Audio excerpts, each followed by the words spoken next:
So hi, welcome to Noise Podcast. I'm Shane. I'm Glory. Happy Monday. It is a Monday. I felt very productive, but also very unproductive. Like I was kind of like running through fucking cement Yeah. that was drying rapidly. It was awful. How about you? I don't know. Today was crazy. A lot of people woke the fuck up all of a sudden. Work's getting busy again out of nowhere. So that's how my Monday was. That's good. Calling my boss in Sam's Club and getting shitty looks from the Sam's Club employee that's got to scan my receipt. So that's how my day was. But the vibes are good. The vibes are good going into this week. Seeing the day to remember on Wednesday. Dope. So I can't complain too much. I finally went to a show, which might be why the vibes are so high. I went and saw Mike, Mr. Range Life, at the Wild Air Beer Works in Asbury Park. It's a brewery. Never would have guessed that. Halogens was technically the headliner, and Tennis Courts was the first of three bands, but everybody just played for like 35 minutes. So there really was no headliner. It's just like, who's closing that in night? order. Yeah. So I caught most of Tennis Court's set. I struggled to park my car in Asbury in the summertime. Shocker. So I had to park a good fair distance away. So I didn't get there right on time, but I walked in as Tennis Courts was playing, caught most of their set. They're a pretty rad band. And then, caught Mike's set, Range Life. That's why I was there to support Mike, support Rob, Freddie, and Matt. So they put on a good show, probably the best Range Life has sounded. And I told Mike and Rob that. I didn't get to tell the other two that. Freddie and Matt, if for some reason you're listening, you guys sounded great on Saturday night. And then I caught some of Halogen's set, but then I was like, I'm going to go home. I caught some of their set. They sounded good. And then I was like, all right, it's getting late. I've seen enough. It's hot in here. I'm skedaddling. I didn't want to get home too late because still can't quite line the astigmatism corrections up in my glasses, so I'm an absolute menace on the road right now. Okay, all right. So let's not do that. Maybe let's not. Christ. That's okay. I'm being safe. I got them adjusted. It's not as bad. Okay. Which is good. We're making progress. Now, as I said, Wednesday, seeing a day to remember, the story so far, For Your Strong and Pain of Truth. Very excited for that show. Haven't seen a day to remember in a couple years. Last time I saw them, it was acoustic. I remember that. Haven't seen the story so far in 5 years. Really never plan to see them ever again, but we turn a new leaf now. So that should be good. For Your Strong, been a while since I've seen them too, about a year and a half. Never seen Pain of Truth. Not entirely sure if I'm going to catch their set. Depends on a variety of factors, mainly when I'm able to get to the venue, but aiming to get there For Your Strong, because that's like them, and A Day to Remember is why I am going, obviously. Those are your bands. Yes. A lot of crazy tour announces today. Wage Wars going out with Era, Throne, and Fame on Fire. Not a Virginia date in sight. Fuck that Virginia. Shit broke my heart. Okay, so no. Solid no on that one. There is a New Jersey date. It was a good day for New Jersey on the tour announces. All fucking New Jersey. The Front Bottoms announced their annual fall tour. It feels like they've toured basically every fall since the pandemic lifted, so their annual fall tour. They'll be doing a Champagne Jam on the West Coast and the East Coast alongside a slew of tour dates starting in September. I will be at the Champagne Jam in Atlantic City, New Jersey. Nice. So that should be a good time. Crazy that they're playing a fucking arena. That's wild. Like, I understand there's going to be like the touring bands on there, plus even more bands, because like the Champagne Jam's a festival. Yeah. So I understand why the room is so big, but seeing that they were playing the same venue I saw Limp Bizkit at last time, Yeah. I was like, wow, that room is big. Yeah. So that should be cool. And then Point North announced the headliner today, also coming to New Jersey. I already marked that on my calendar. No Virginia. No. Again, who's surprised? Yeah, Right. I'm not. Whatever, man. Whatever. So that should be a good time. And then Dan and Phil announced a tour today as well. They're coming to Virginia, but they're going to fucking Tyson's, Virginia, wherever the fuck that is. I will be attending, though. I will be attending. 3 hours away. Yeah. I'm going. Yeah. Yeah, that didn't pop up directly on my timeline, but enough people, well, obviously, because I was never into them. But enough people posted it on their stories, and then my girlfriend sent me the tweet, and I was like, awesome. Are you going? I don't know. You should go. They are so fun live. Like, their live show in 2018, I have the poster on my wall. In 2018, changed my fucking life. Best show I've ever seen. Counting Kendrick Lamar. Kendrick Lamar has nothing on Dan and Phil, man. That's awesome. Yeah, I don't know. It like, I'll wind, because I'm sure Sam's gonna want to go, but I'll wind up going if there's no one that actually likes Dan and Phil that wants to go, like within her friend group. Which I don't mind. It's 30 minutes away from my house, so like, it's not like I'm 3 hours. Yeah, I'm not traveling for this. It's like up the Parkway, like that's fine. Yeah. But yeah, so TBD on that. But big day for tour announces, so very excited about all those. That's for sure. Camp Flogna was also announced today. Big day for annoying people. Me, Dan and Phil, and Tyler the Creator announcing shit on the same day. Insane.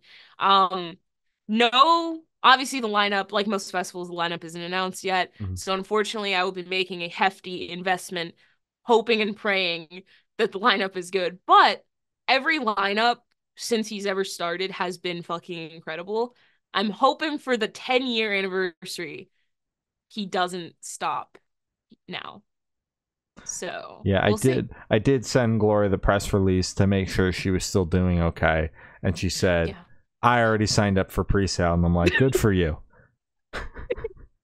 I'm hoping for my one fucking request that I put in on that form, man. Don Broco, you better you better fucking fly your ass to LA, man, for this fucking show. They would, though. I feel like if Tyler contacted them, if fucking Turnstile can do it, come on. And fucking Don Broco makes more sense anyways than Turnstile, in my opinion. Because they rap.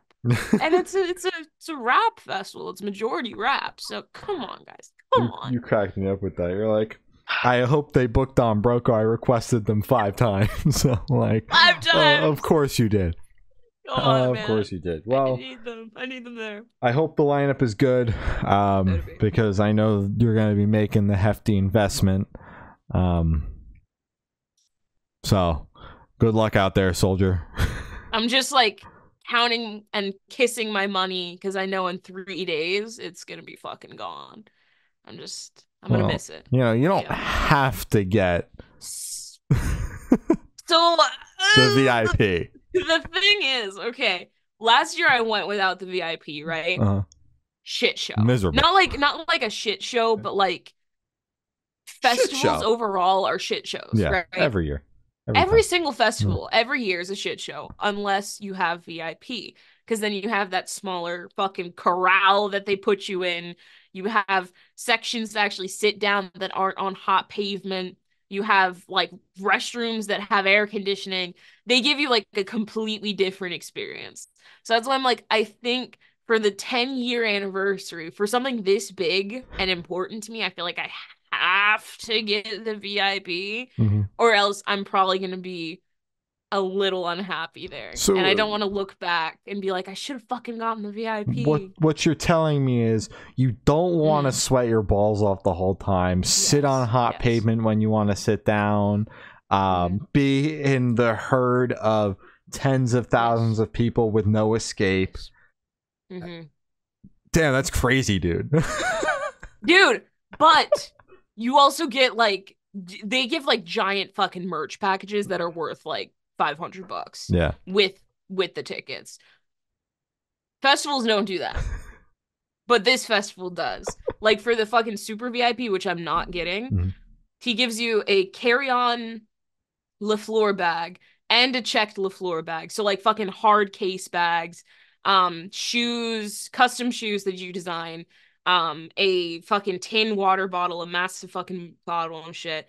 But so I'm like, he makes it worth it in my opinion. Yeah. But it's like, I just don't have the money. I don't have $1,600 for one ticket. I don't blame you. You know?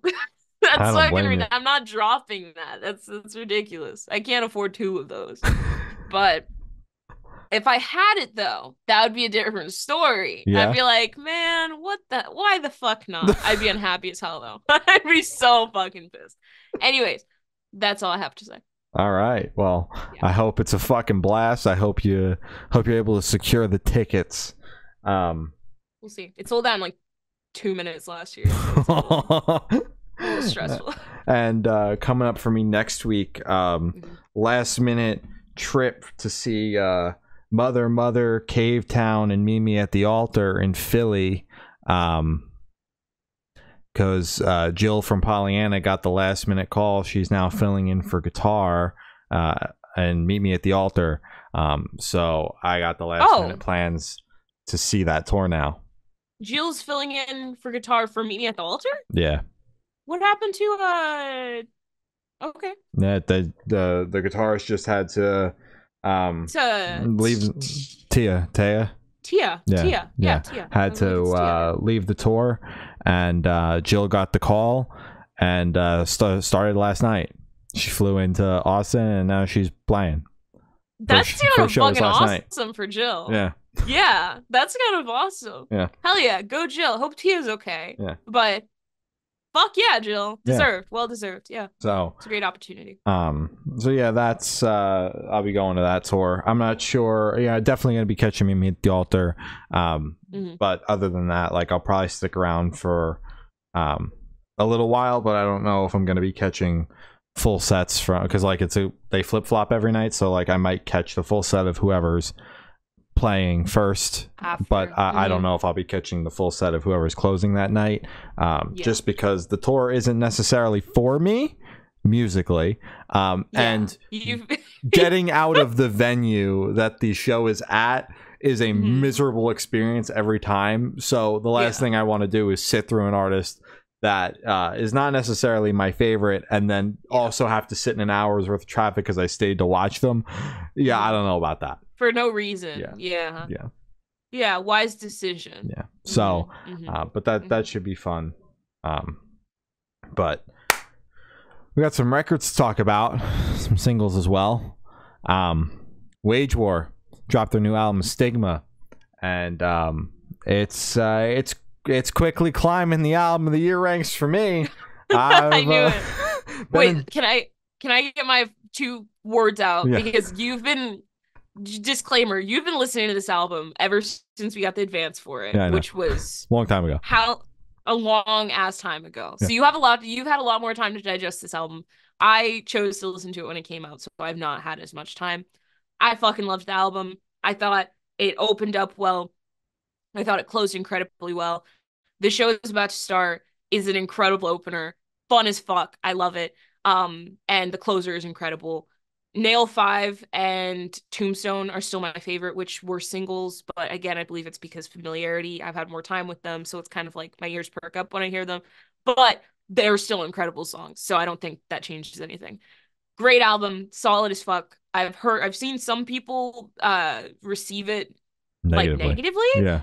like a lot. Like I say a lot, but it's like obviously they stick out versus the album's so good because they go into fucking depth of this album fucking sucks and here's why. And it's like, whoa. I thought it was great. I don't understand why people would see it as a bad album Yeah. or any lesser than any of their other work. I think it's fucking incredible and I think they did very well. Now you go ahead. Yeah, I don't understand the comments I've been reading. Like, yes, we were all terrified of this record when they put out Magnetic. We were like, all right, motherfuckers, what are you doing? Yeah. But luckily, Magnetic is the only song like that on the record. In my opinion, it's, you know, it's exactly what I come to Wage War for. Like, I'm not looking to get my shit rocked. Yeah. By the breakdowns. Like, I'm looking for, you know, fun metalcore that's got sick fucking riffs and catchy as hell choruses, and that's what you get from this record. Like, maybe there's a few less heavy moments than Manic, which was an overall like pretty heavy record, and this one has some lighter moments, but like that doesn't change much of anything for me. The fucking first two songs on this record, The Show's About to Start and Self-Sacrifice, the first time I heard those two songs together, I got goosebumps. They're still my favorites on the record. I think that it's a fantastic opener. The Show's About to Start, and I think that Self-Sacrifice is a fantastic second song into that song. Magnetic is obviously the song that sticks out like a sore thumb on this record. It is very different from everything else. It is track 3. An interesting spot to put it, but I'd honestly rather them stick it like we get the record going really, really hot, and then they just put this song there. And it's not a bad song. It's just, it sticks, like, it's definitely grown on me. It has grown on me a lot since the first time I heard it. I even thought I was going to have a negative opinion about it on the podcast, and my fucking opinion changed from the time that I had heard it until we wound up talking about it, whenever that was. Yeah. So the song quickly grew on me, but again, sticks out like a sore thumb. So I'd rather them just put it early in the record and like allow enough time for the momentum to build back up to what I came to the band for. And you know, but I like the song nonetheless. But they waste no time. They pick it right back up with Nail 5. So it's okay. It's a blip in the radar in the weirdness. Blur is super catchy. Happy Hunting is awesome. Is This How It Ends is a great closer. I could sit here and say every single song name and you'd be like, this guy did not listen to the record. He's just naming shit. But I genuinely think that front to back, it's a fantastic listen. I fucking love Wage War. I think the record is fucking awesome, and I am just stoked it's finally out, and I can tell people how awesome it is, because the first time I heard it, the only person I texted was Glory, and she hadn't heard the record yet, but she was the only one that could potentially hear the record. Yeah. And she was I'm glad you liked it, man. I was happy for you, man. I was like, I know you've wanted this one for a while. This is great. Yeah. I'll meet you in a couple weeks when it comes out. Yeah, so I'm just stoked it's finally here. I'm stoked to see what it does, because I think it's gonna pop the hell off. It's super fucking catchy, and yeah, man, I'll be catching them in October. The hit in Jersey, I'll be there. Joyzy. The Used dropped a deluxe record / standalone album / B-sides, Meds with a Z, with a Z. Yeah. I thought this was fucking incredible. Firstly, I have grown attached to these songs faster than I grew attached to the last tracks. The original album, the album that these B-sides came from, which fair does not say a lot, considering I have not revisited that album since it came out because nothing really struck me.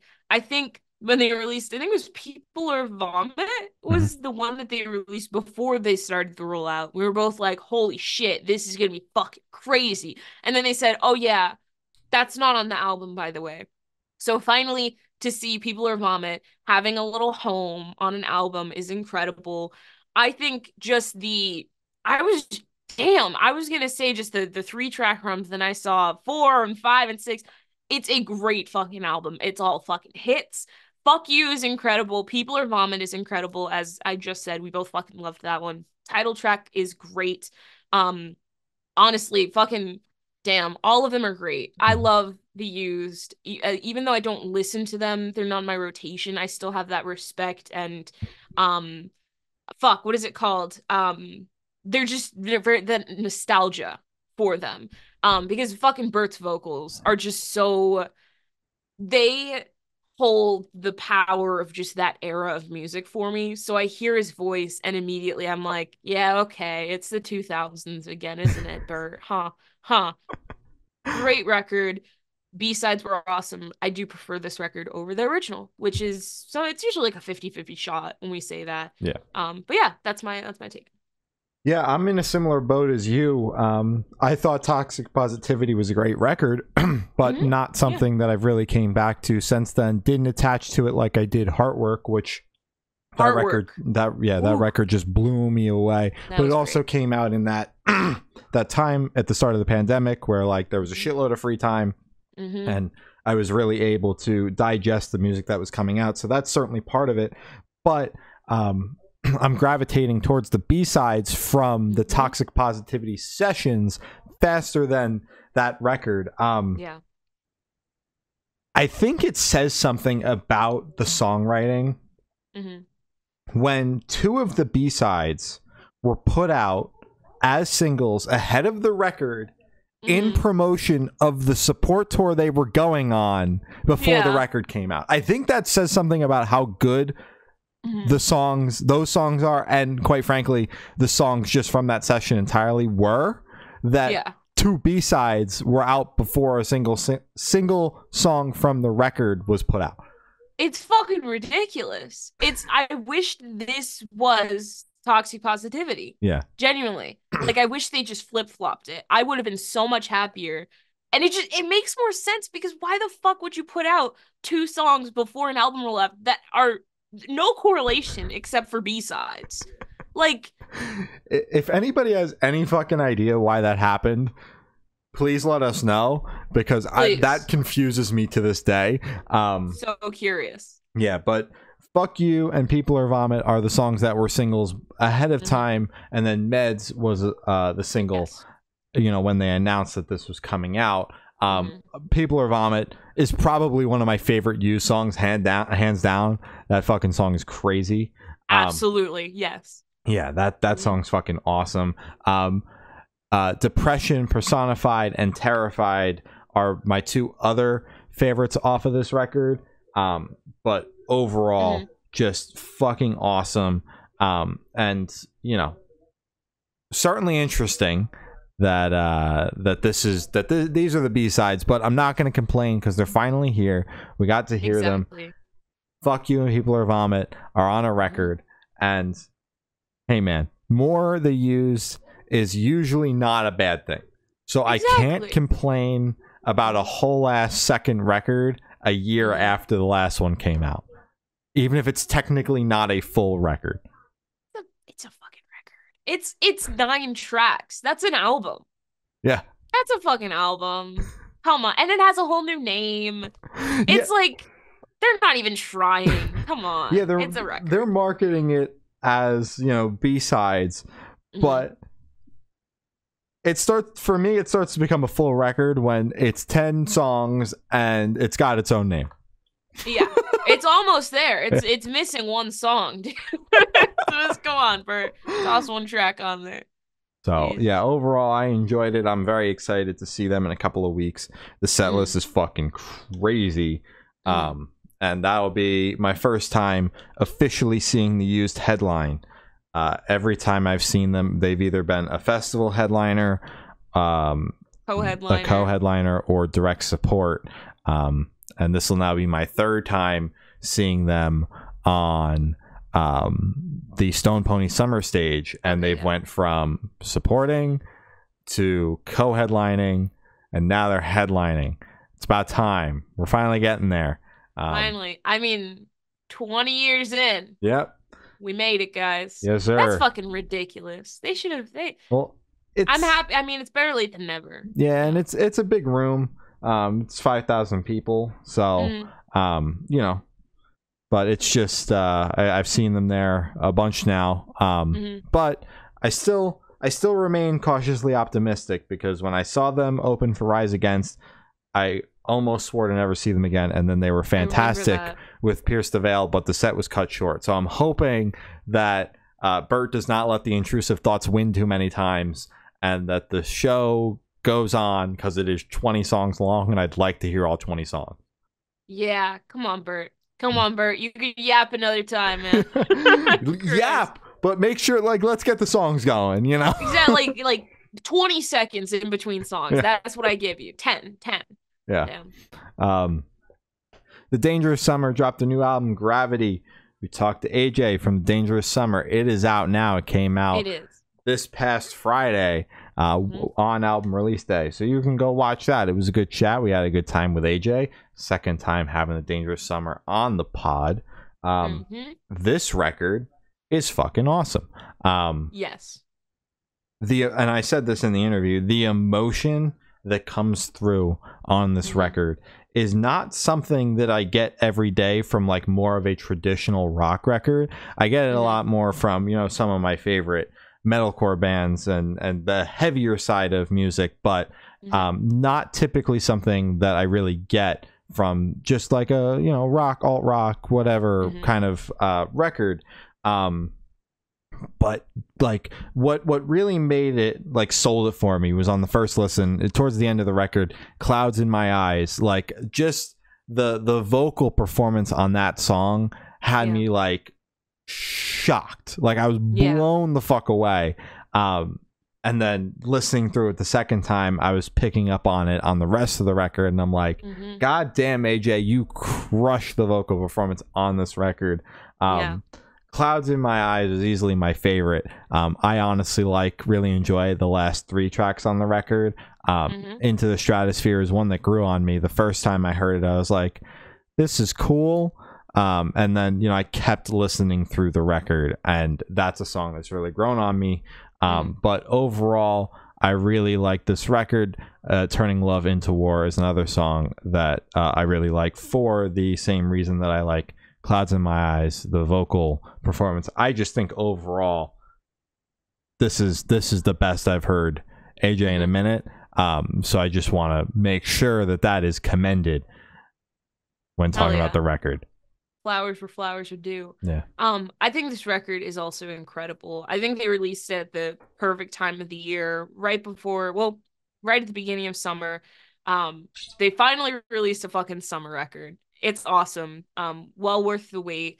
It has that driving down fucking anywhere, any street, the fucking street lights just came on, the sun is setting, it's nice and cool. That's this record. It is so fucking chill. It has very big moments, but it also has moments where it just comes down, and it's very smooth. I love it. I really do. My favorites are, I also did like Clouds in My Eyes. I liked What's an Hour Really Worth, and then also the title track. I think this record is incredible. It was great talking to AJ, and go check it out if you haven't already. Yeah. Oh yeah. Yeah, right. Foreign Hands dropped a new album, What's Left Unsaid. Holy fuck. Dude, this fucking record is crazy. Yes. So a turn from The Dangerous Summer to fucking Foreign Hands is unheard of. It's fucking only shit that you would get on the podcast playlist. Like, this shit is not normal. Incredible fucking record, start to finish. It's just fucking repeatedly fucking kicking you and punching you in the fucking balls. It's crazy. My favorite is God Under Fingernails, and then immediately after that is Laceration Wings. Those two coupled together are fucking incredible, but God Under Fingernails especially is crazy. I believe it was Laceration Wings that had this fucking insane. Oh no, it was God Under Fingernails. It has this fucking crazy breakdown where it just goes silent for like 5 to 10 seconds, and then out of nowhere he just starts fucking yelling into the mic, and then it's boom boom, and it made me just fucking fall out for a second, because I was like, what the fuck is happening? It felt like some fucking medieval ass shit, like a fucking brawl was about to go down, and I fucking loved it. So yeah, I like the record. Yeah, just a little bit. Yeah, just like a little bit. This style of like where like metalcore meets hardcore. Like like melodic hardcore, metalcore, whatever you want to call it, because in the press release they're calling it metalcore, but to me it feels a little bit more like hardcore. Yeah, like melodic hardcore, whatever the fuck you want to call it. This style of music is something that I really enjoy. You know, I'm not like actively seeking it out, but when I find bands that are doing it, and I found this band, seeing them open for Currents a couple of times, I'm just like, that's my shit. That right there is fucking sick, because I love the chaos, and then how it just like in an instant just flips to cleans, like nothing even happened. Like, it's just like, sunshine and rainbows, and then it's hell. It starts raining and pouring. And, like, that's the way I see it in my head when I'm listening to bands like this. So overall, I thought the record was fucking incredible. It don't slow down. It doesn't stop. If you wanted a soft moment, go listen to another record. It's not on here. Exactly. The softest moment is when Until the Sun Fades out. That's it. Like, that's literally the slowest moment on the record. But overall, I really enjoyed it. I liked God Under Fingernails. Funnily enough, and not so funny, I was clipping my fingernails while listening to this song. No fucking way. And I was like, they started yelling about fingernails and pulling them off, and I was like, yeah, man. That's literally me. Yeah, that's like, what you said. Yeah, I'm like, I should do that right now. Holy fuck. Conditioned for a head-on collision with Ollie from Static Dress is another one of my favorites, and then Adversity's Spitting Image. I really enjoyed that as well. Overall, I thought this record was phenomenal. You know, just started following them with this album cycle, and I'm excited to see where this takes them, because more people need to be paying attention to this band. I think that there's a lot of potential with this record, and I hope to see them blow the hell up. Damn right. I completely agree. This album deserves a lot of recognition. Open invitation to chat about the record when you guys are free. I know there's a lot of touring on that calendar, and a lot of different continents on that touring calendar. So listen, hit us. We're free when you're free. Exactly. We're here, man. MOTHICA dropped her new single Toxins, another song off her upcoming album Kissing Death. Another banger. This is another one of my favorite singles so far. We're getting groovy now. Really been digging all of the singles, but the last couple have been my favorites. The last one is probably still my favorite. I was just about to say that. Yeah, but this one, she's cooking. She's been cooking the whole time, but she's cooking. Yeah, I do believe The Reaper is still my favorite, because it's just such a fucking, as I said, I think I said it was like kind of you're walking through like a hazy club type vibe. I fucking love it. This one, however, is a lot more upbeat and poppy, I would say, compared to The Reaper. Still fucking incredible. I love this song a lot. I do enjoy MOTHICA. And I'm very excited for the album to come out. Yeah, I wholeheartedly agree. Hell yeah. Stand Atlantic and Polaris dropped a new single, Criminal. Holy fuck, Stand Atlantic. Shit. Oh my god. Heavy as fuck. Crazy fucking song. There's no way that fucking Girls and this song are on the same record. That makes no sense to me. I am so excited to hear this record. I was chatting with someone recently that's also in the journalism space, and he had the Stand Atlantic record. Like we were talking about albums of the year, and he had the Stand Atlantic record on his top 10, and I'm like, bro, I cannot wait to hear that fucking record. I need it now. I can't wait until August. It's gonna be fucking crazy. I don't understand. I don't understand how those two can be on the same record, dude. But if that's in top 10 for that guy, then. But that's kind of what they've been doing with the last couple of records, is like doing whatever the hell they want. Like you're gonna tell me that like Death Wish and Cabin Fever were on the same record, featuring Bonnie's literal mum. Yeah.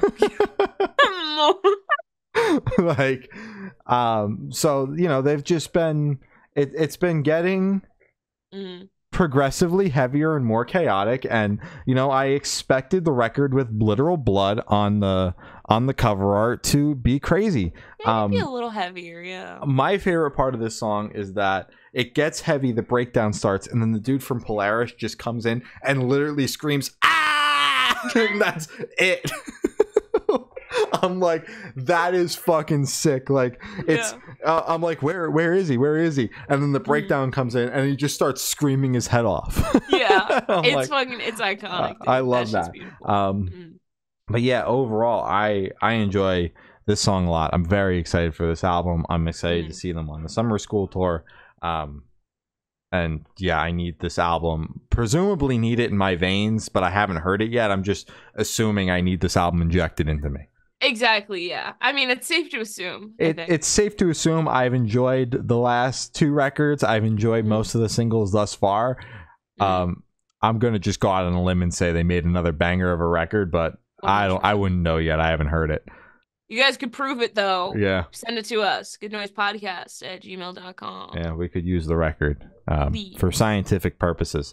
Yes. The Funeral Portrait and Ice Nine Kills put out a new single, Suffocate City. Yeah. Fucking banger. Hell yeah.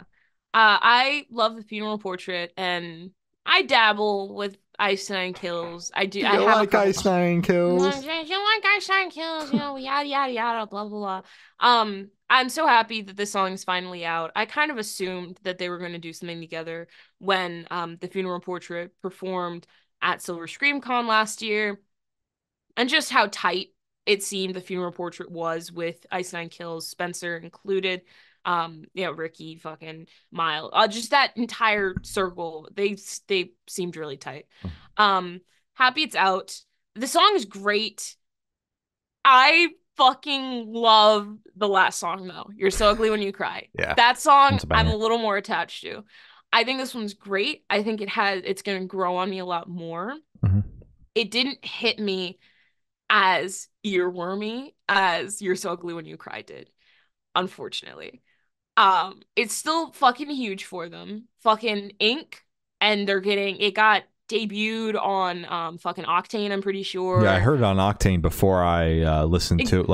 When I was out driving this weekend, I heard it on Octane before I even listened to it on streaming.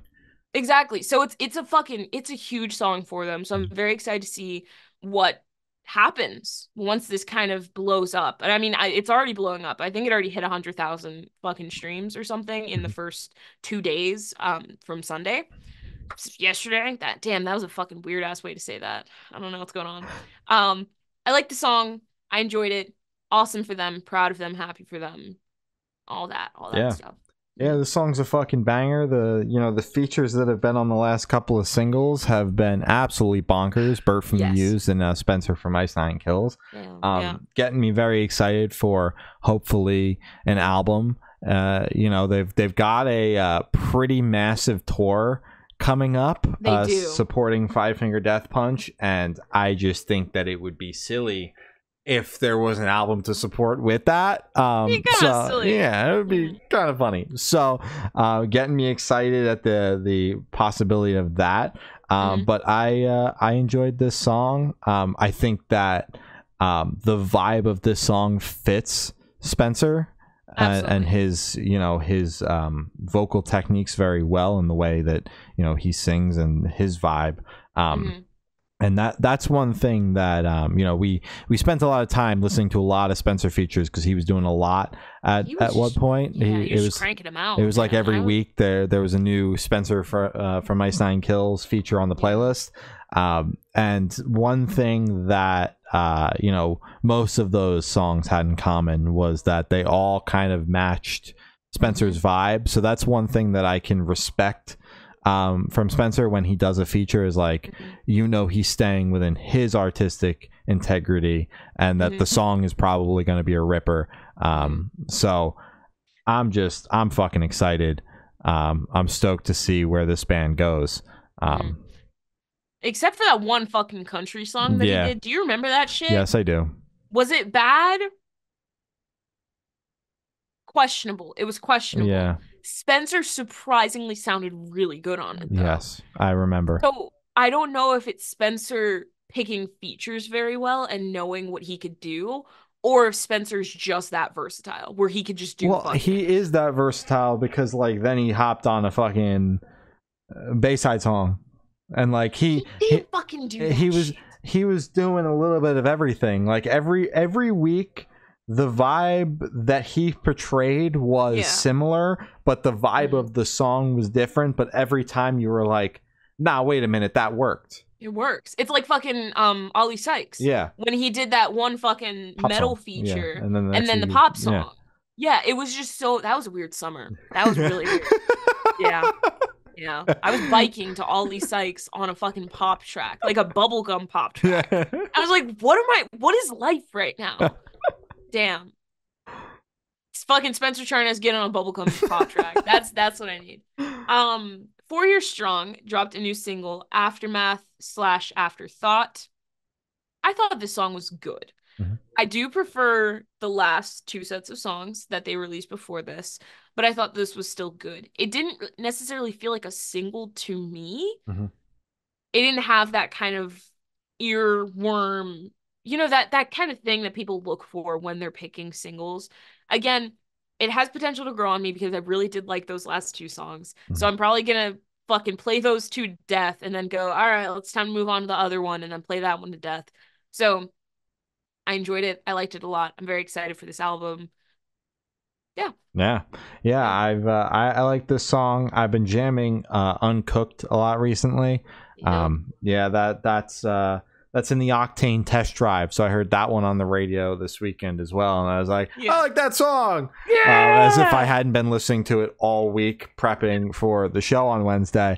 But overall, I enjoyed the song, and I'm very excited for this record. August 9th, again, cannot come fast enough. August is stacking up to be pretty stacked here with 4 Years Strong, Mothica, and Stand Atlantic, all just the ones that we've talked about so far. And I'm sure there's even more. Youngblood dropped his new single Breakdown. I'm always 50-50 on good old Youngblood. Oh yes, Youngblood. And I fucking love my him. favorite part of talking about Youngblood music is when Glory does her Youngblood impression. But I thought that this song was pretty cool. It wasn't, super in your face, yelling and screaming and being chaotic, and I thought it was all right. I didn't hate this one. I liked it. Okay, so I usually, well, more recently it's been again kind of like 50-50. Back when fucking Medication, I forget that album, the one where he's in a fucking straitjacket, and then the album before that, or the one immediately after, not the one with fucking Strawberry Lipstick, not that album, weird. Fuck that album.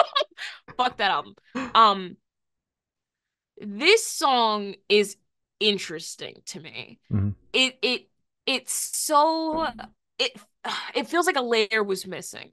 It's like it has this instrument where it's just him and just this one instrument playing. I can't remember if it's a fucking piano or if it's a fucking guitar. It's one of those.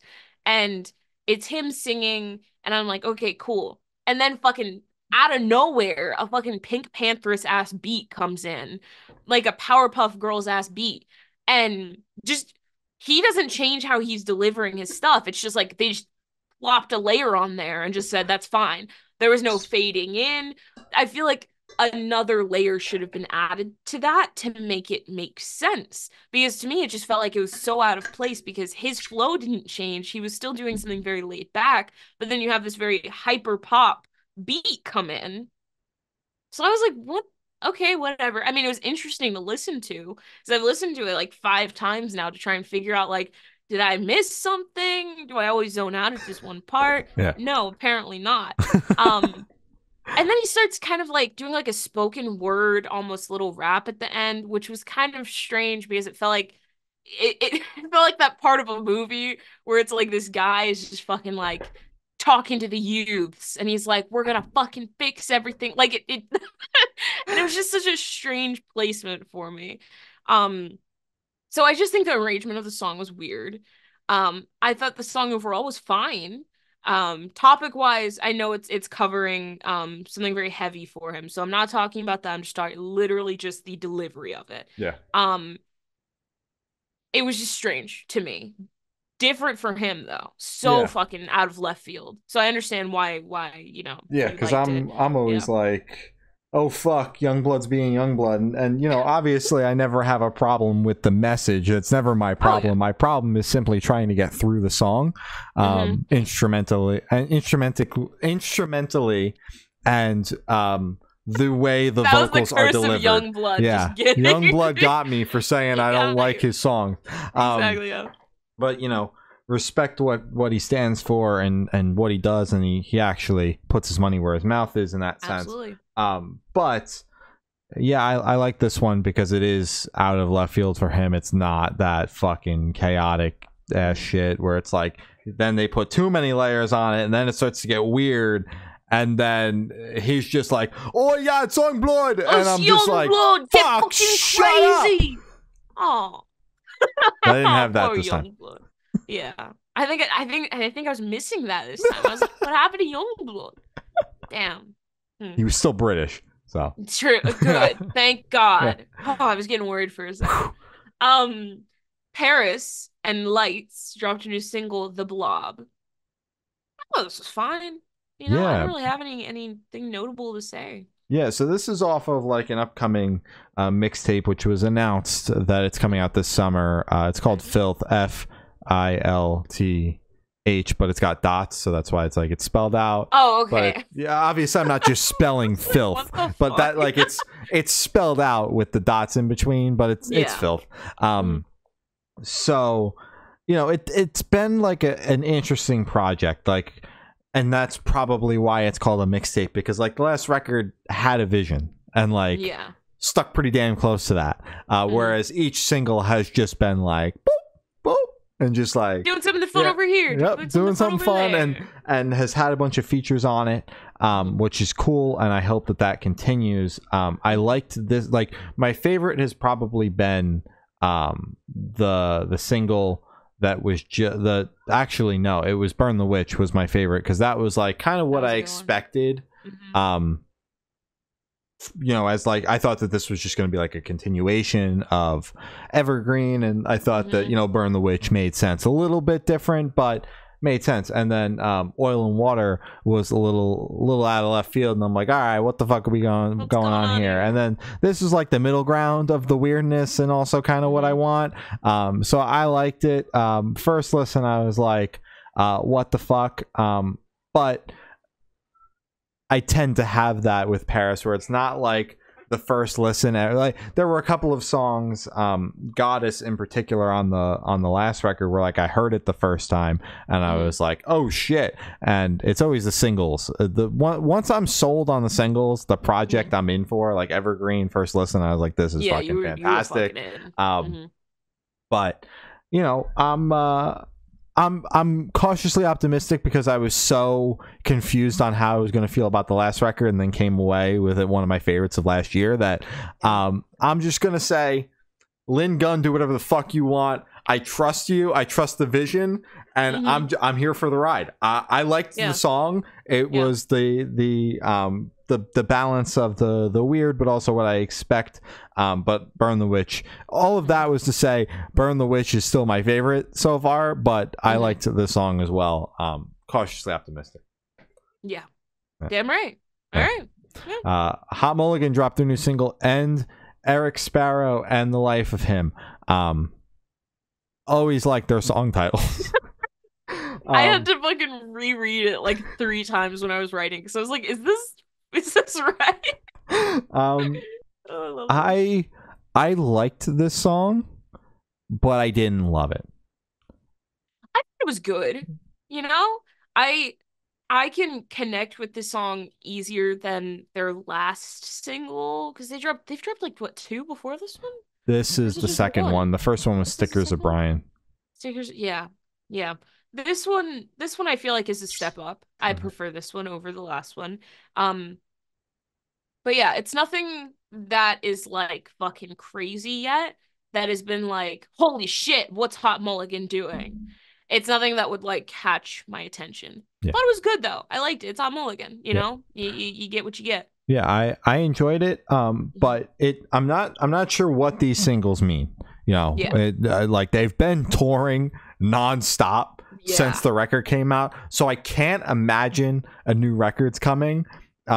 I'm leaning more towards deluxe with B-sides, and there are a couple of singles because they're about to go do the festival circuit in like the Europe and UK, so it makes sense. But the reason I say that and why I'm leaning on maybe this is like a deluxe or somehow attached to the sessions from the last record is because the first single, Stickers of Brian, felt like it could have been on that record, whereas this one felt more like a slightly more like they were starting to experiment with that vibe, but it still had the previous Hot Mulligan vibe of like You'll Be Fine. And a little bit more Midwest emo influence than what the record wound up being, but still had that feeling that it came from that session, but they were still trying to figure out what was ultimately going to be the sound of that record, which is why I'm leaning on the deluxe and why I like the song, but I don't love it because I'm really gravitating towards this new sound that Hot Mulligan has. But I thought the song was cool, and I'd like to know what the fuck they're doing instead of sitting here theorizing what is going on. Hot Mulligan, if you'd like to clear it up for us, goodnoisepodcast@gmail.com. We're free when you're free. Come on, let us theorize at you, and then you can confirm or deny or just blink at us. Yeah, that's cool too. Oh, that works. Yeah. Fever 333 dropped a new single, New West Order. I have become very attached to Fever 333 since their last single. This song is funky ass little goofy beat. Love it so much. When I saw the preview, I was like, what is this sound? What's happening here? Then I'm listening to the full song and I'm like, oh, this is fucking incredible. It starts out with a little funky ass beat and you go a little, what is this? Whose little cousin made this beat? And then you fucking put it on there. But then it builds and it grows.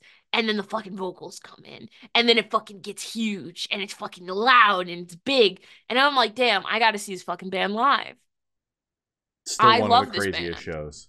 I'm so fucking jealous. I don't want to hear it. I don't want to hear it. That man put on a not just a show, an exercise clinic at the PNC Bank Arts Center. That man covered every fucking inch of that stage. It was insane. 1 second he was over here, then he's over here, then he's up there, then he's down there, then he's up in the fucking crowd, and that was all in one song. And you're like, what the fuck? Where'd the energy come from?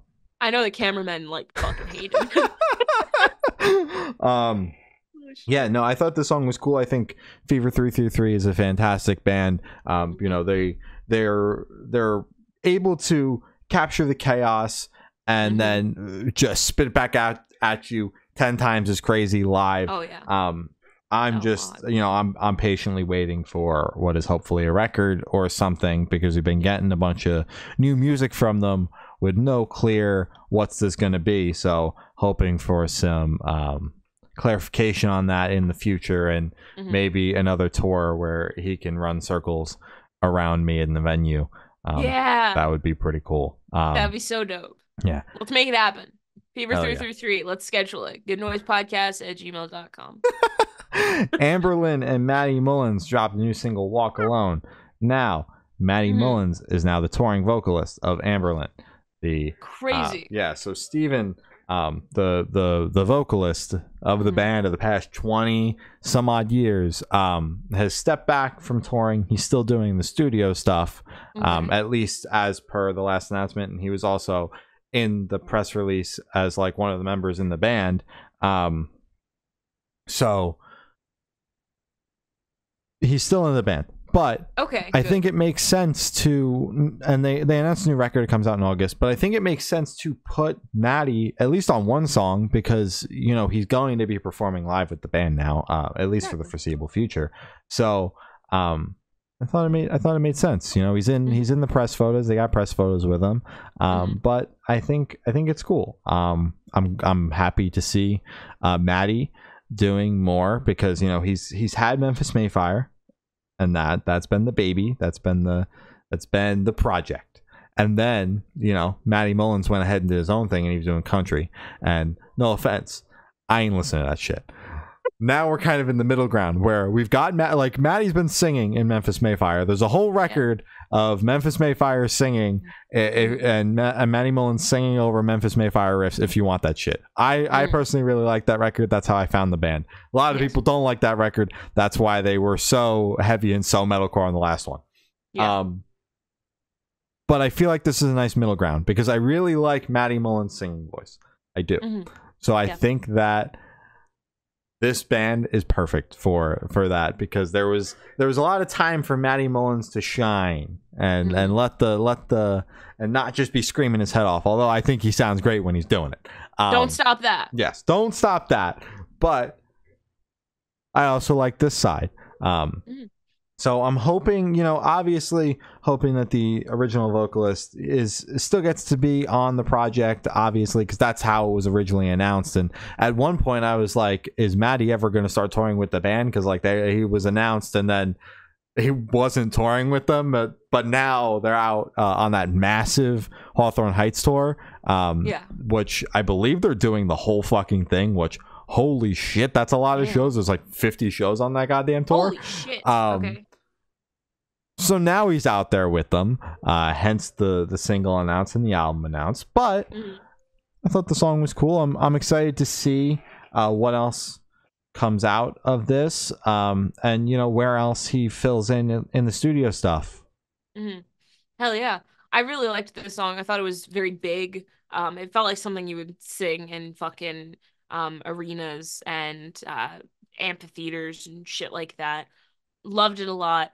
I completely agree with you. I think this is a great middle ground between the country and metalcore. Yeah. I think it works. It works. Matty Mullins, great vocalist, great range. I fucking love you. Amberlynn, big fan. Great combo. Love it. Hell yeah. Music Red Fan 29 asked in the chat if we're going to see North Lane. That tour is not going anywhere near you. We established that one during the Wind Waker interview that's going to be coming out soon. Yeah, that shit broke my heart. I will also more than likely not be going because it's the only interview day we have the week that tour is, and I gotta prioritize that. And dude, go to that fucking show. Dude, the Philly trips kill me. I just can't fucking Philly. I want to make sure that we're getting the interviews in, that we have enough time available, and the Philly trips, they fucking kill me. And then I'm seeing the U's the next day, and I just and I'm seeing Prince Daddy earlier that week. Bro, it's too much for me. I got too much. I need to chill the fuck out. You used to do a show a day. Remember that shit? It was killing me. So so much so that the month and a half that I had away from shows and the very slow start I had to the year has been very good and actually makes me excited to go to shows again, because for a while it was feeling like a chore. And really the only reason I was going is because I had the money already spent, and it's well, now I gotta go. So it's I needed the time away, and now it's got to be in moderation for more reasons than just gotta focus on other things now, not just how many bands can I see. I saw all the bands I wanted to see and then some. So North Lane will come closer to me or work better for my schedule at some point, although that tour is fucking stacked, and I hope to see Wind Waker back at some point. It unfortunately does not work for me this time around. Fucking Wind Waker, ever since we interviewed them, I've just been, their music's so good, dude. And I really wish it was coming near me, because that is, oh my god, I love them so much. Their music's so fucking good. So no, neither of us are going. And then they also asked if we checked out the Thornhill live record. No, we did not. Not yet. We typically don't cover live records. Yeah.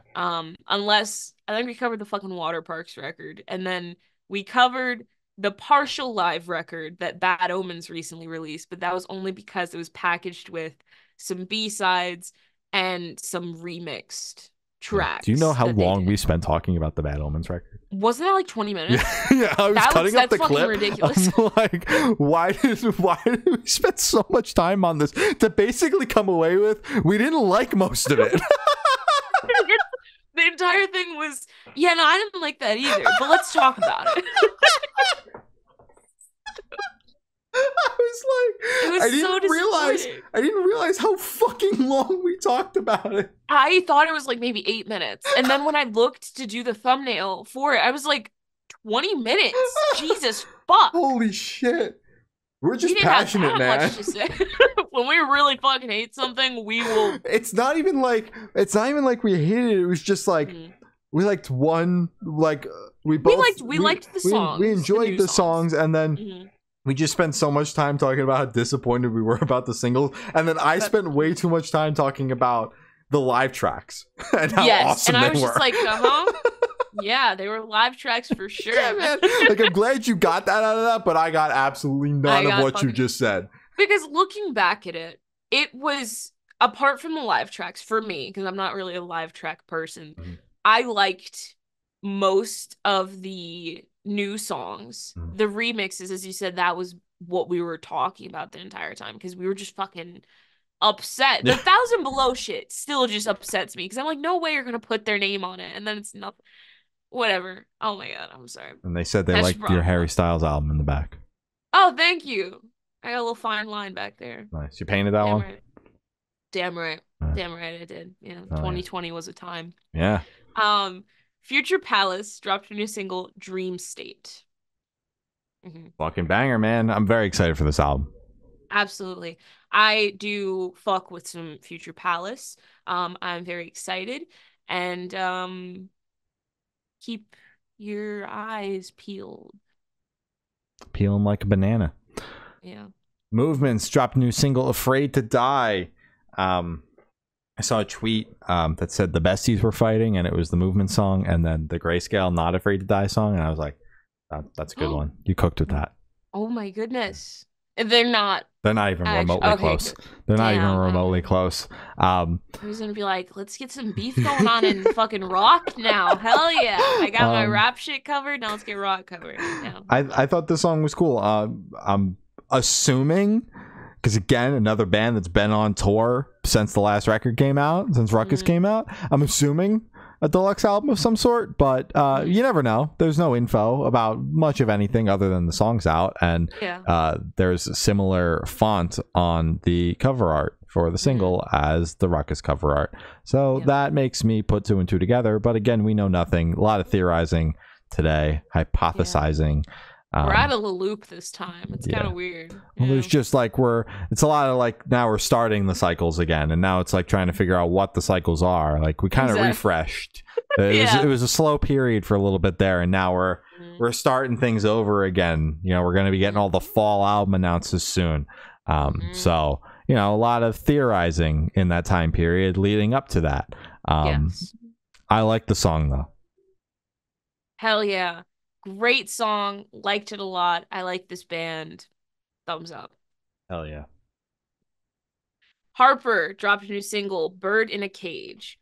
Great voice. Great crazy ass song. Incredibly impressive as always. I thought it was great. Yeah, I really enjoyed this song. Always stoked to see a new track from Harper. And just excited for more. Very excited for more. She performed at Download Festival, which is fucking awesome. And yeah, that's fucking huge. I just love to, see the growth continue to happen. And I'm excited for even more. Yeah. Story Untold dropped a new single, Attention by Design. It's been a while since we've seen a new track from Story Untold. I like this one. Welcome back, guys. We missed you a lot. Yeah. I also enjoyed this one. I thought it was going to be a little more hype. I don't know. But I still fucking enjoyed it. I loved it. Thumbs up. Welcome back. Yeah. Very happy. Dead Rabbits and Lauren Babic dropped a new single, Mistake. Yes, and it's a fucking ripper. Mm-hmm. Holy hell. There are screams in here.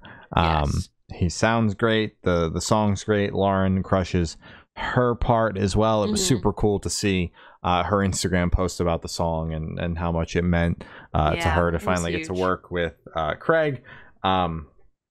And I'm just excited for more, hoping for an album or an EP or something in the near future.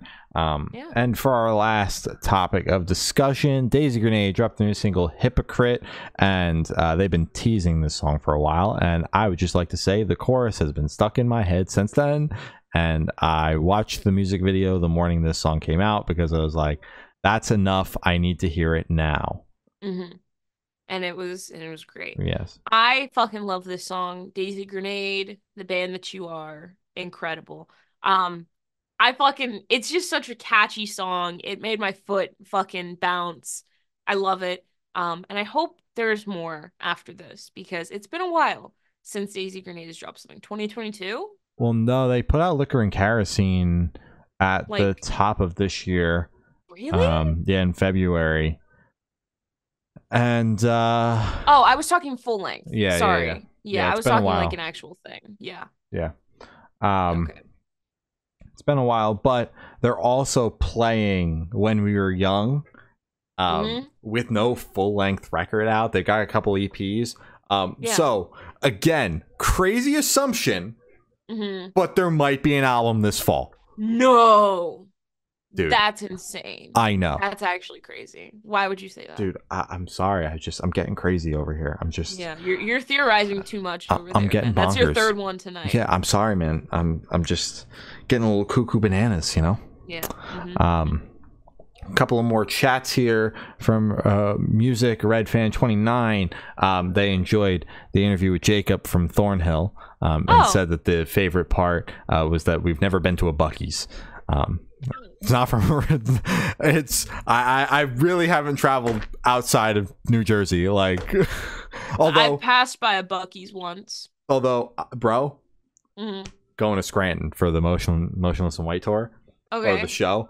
Okay. There are 2 sheets within like a minute walk of the hotel I'm staying at, and I am so fucking excited. You're gonna go crazy. Holy dude. shit. Oh my god, I am so excited. It's been so long, and I'm finally gonna get to go back. I might eat every meal there. I'm only gonna be there for an overnight, then I'm gonna stay and walk around, you know, and look around a little bit because I've never been to Scranton the next day. But I might just eat every meal at Sheetz and forego all of the other plans I had because I just love Sheetz so much. And then they mentioned the Wage War tour, which we talked about earlier. Very excited about that, and asked if we're going to the Dayseeker tour with Alpha Wolf and Catch Your Breath and Kingdom of Giants, which I feel like there's a reason, like an actual reason, like another show local closer to me that is on the same day, because I went through recently and like picked out all the shows that I want to go to because I've been slacking on that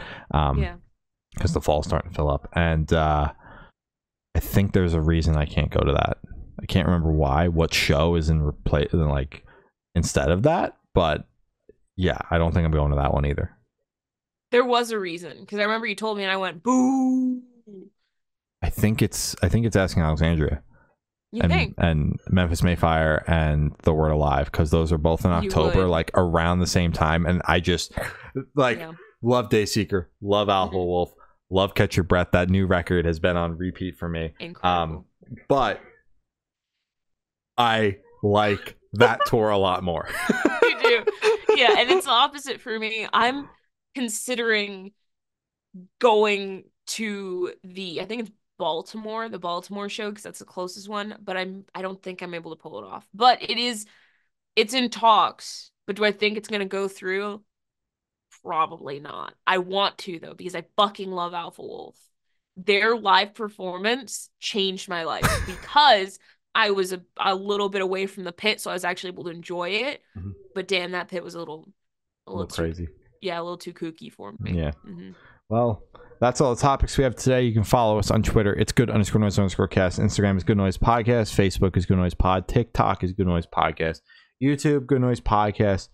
every audio streaming service out there that we're on is Good Noise Podcast, and patreon.com is patreon.com or patreon.com/Good Noise Podcast. Short-circuited there for a second. Okay. Glory's got your Patreon supporters, Twitch subs, your merch store plug, your Amazon affiliate link plug, and the important plugs. And then we're going to sign off. Thank you to our Patreon supporters, Matt from Pulses, Zari, Jeremy, Pop Punk Apologist, and Eric. And thank you to our Twitch subs, Coastal Lover, and then Matt again from Pulses. Thank you, everybody. Thank you. You guys are the best. Thank you. Check out our merch. It is goodnoisepodcast.creator-spring.com, and check out our setup in the description. We have an affiliate link. Damn, I'm fucking up too. We have an affiliate link, so if you like something and you buy it, we get a little bit of that as well. That helps support the podcast, and that helps us keep doing this. Yeah, well, buy me a new mic cable, so buy some shit. Jesus Christ, please! Oh my god, we are actually actively taking donations for new important plugs. Black Lives Matter, Stop Asian Hate, Free Palestine, be a decent person, support your local bands, buy merch from bands, listen to albums, tell bands that you like their albums. Don't be a secret listener, because I know bands like to hear that. Because I mean, come on, wouldn't you like to hear if you made something and someone's like, that was fucking good? So yeah, that's it. Hell yeah. Well, as I said, that's all we have today. I've been Shane. I've been Glory. And we have been the Good Noise Podcast. See you next week. Bye. Bye.